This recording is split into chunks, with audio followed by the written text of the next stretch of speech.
Bonjour à tous et bienvenue pour ce 7e module de la série Émile Cioran, Pessimisme, nihilisme et la tentation du néant.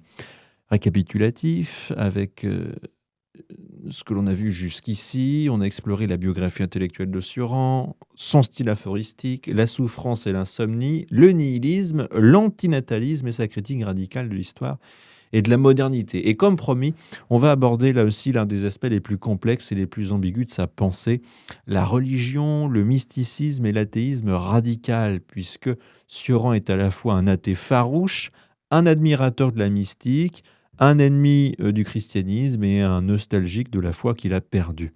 Et donc, on va définir avec précision ses positions, on va analyser son ambivalence envers le christianisme, son attirance pour la mystique, son influence gnostique et bouddhiste, et puis on montrera comment cette tension entre athéisme et nostalgie religieuse structure toute son œuvre. Donc Cioran est un athée sans compromis, mais un athée particulier, car il ne nie pas Dieu par rationalisme triomphant comme les Lumières, il le refuse parce que l'idée même de Dieu est une consolation insupportable pour lui. Croire en Dieu serait une lâcheté, ce serait accepter une explication ultime, un sens transcendant, une rédemption possible. Or, Cioran, lui, veut rester dans l'inconfort absolu de l'absurde. Il écrit d'ailleurs « Dieu est la plus grande invention de l'homme pour ne pas se suicider ». Et donc son athéisme n'est pas scientifique ou positiviste, il est existentiel et métaphysique. Car si Dieu existait, l'existence deviendrait supportable, donc mensongère. Le silence de Dieu est pour lui la seule vérité honnête. Un Dieu qui se tait confirme le néant du monde. Cioran donc entretient avec le christianisme une relation passionnelle et contradictoire. Il admire profondément certains aspects, la figure du Christ souffrant, la profondeur de Pascal, la grandeur tragique de certains mystiques.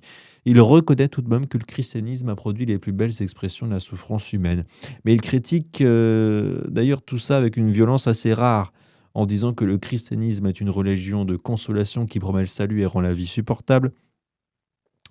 Il transforme la souffrance en vertu, la faiblesse en sainteté, l'échec en rédemption, et il ment à l'homme en lui promettant une vie éternelle alors que l'existence est selon lui déjà un scandale. Et Cioran écrit « Le christianisme a réussi à rendre la mort supportable, c'est son crime majeur ».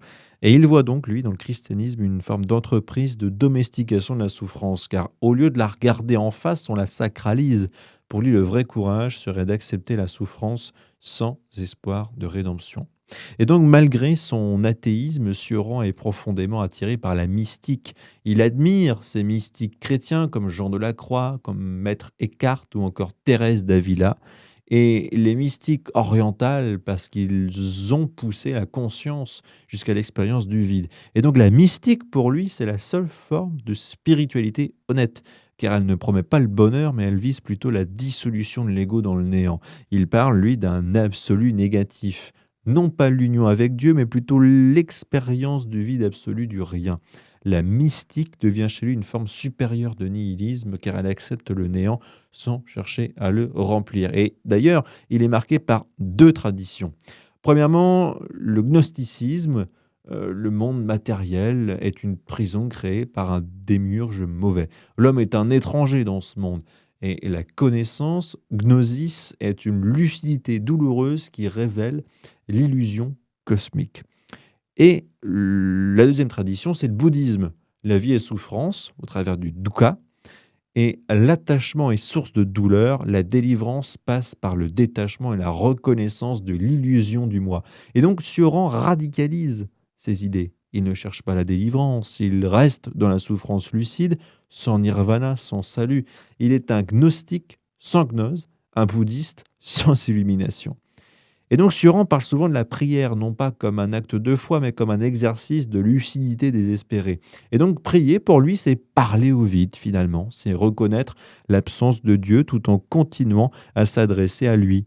Cette prière, donc sans espoir, est l'une des formes les plus pures de sa pensée, car elle maintient la tension entre le désir de sens et l'acceptation du néant. La foi elle-même est pour lui une forme de lâcheté supérieure, car elle permet de supporter l'existence. Le vrai croyant, selon Cioran, est celui qui croit malgré tout contre la raison et contre l'évidence. Et donc avec ce 7e module, nous avons vu l'ambivalence profonde de Cioran face à la religion, un athée radical qui regrette la foi, un mystique sans Dieu, agnostique sans salut. Et cette tension entre refus et nostalgie du sacré est l'une d'ailleurs des richesses les plus fascinantes de sa pensée. Et donc dans le prochain module, dans le dernier module, nous ferons la synthèse finale avec Sioran aujourd'hui, son héritage, l'actualité et les limites. Et on va examiner son influence sur la pensée contemporaine, les forces et les faiblesses de son pessimisme, et surtout ce qu'il nous reste de lui à l'époque de l'optimisme technologique et du progressisme triomphant. Donc si vous avez encore une fois aimé cette vidéo, si ça vous a intéressé, likez, commentez, abonnez-vous pour conclure en beauté cette série avec le 8e module. Restez rigoureux, lucide évidemment, et à très bientôt pour le dernier module.